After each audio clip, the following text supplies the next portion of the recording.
না কেউ। আমি প্রশ্ন করতেছি, আমি উত্তর দিবা না। যদি প্রশ্ন করি যে আমরা যেহেতু মুসলমান, আমাদের তো ধর্মীয় গ্রন্থের নাম কোরআনে কারীম, কার কার ঘরে কোরআন শরীফ আছে? তো এই সবাই কিন্তু আমরা হাত উঁচু করতে পারবো না, সম্ভব না। দেখা গেল 50 জন হাত উঁচু করছে। দ্বিতীয় প্রশ্ন করলাম যে কোরআন শরীফ যে ঘরে আছে কোন জায়গায় আছে? তো চাচা কসে খুকির মার কাছে জিজ্ঞেস করতে হবে। তাইলে বোঝা গেল যে কোরআন শরীফ কোন অবস্থায় আছে, কারে জিজ্ঞেস করতে হবে? তো জিজ্ঞেস করেন খুকির মারে কোন জায়গায় আছে। খুকির মারে মোবাইল করে বললো হুজুর জিজ্ঞেস করতেছে আমাকে ঘরে কোরআন শরীফ আছে কিন্তু কোন জায়গায় আছে। তা খুকির মা কসে ও তো বৌমা জানতো, সে বৌমা তো তালাক হয়ে গেছে।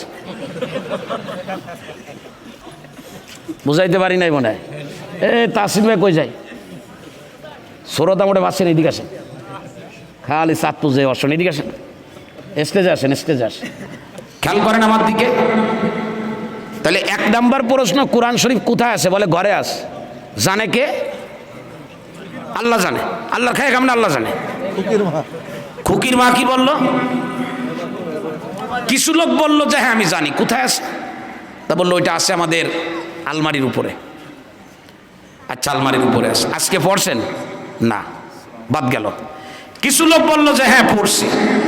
আচ্ছা পড়ছেন, বলেন তো কোন পারা কোন পৃষ্ঠা পড়ছেন? কসু তা তো মনে নেই।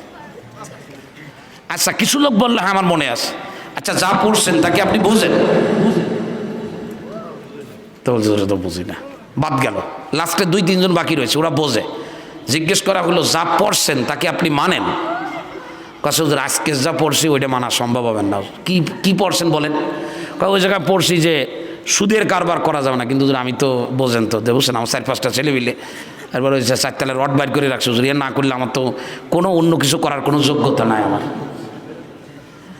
তাহলে লাস্টে দাঁড়াইলো কি? যে আমরা পড়ি কিন্তু মানি না। আমি মাঝে মধ্যে একটা কথা বলি যে আমরা নামাজ পড়ি কিন্তু নামাজ আমরা চিনি না, জানি না। নামাজ পড়তে মানে কি বাড়িতে বলে দিয়েছে যে পার রাকাতে 2 করে সেজদা দিবি আর 1টা করে রুকু দিবি, তাতে 1 রাকাত হবে।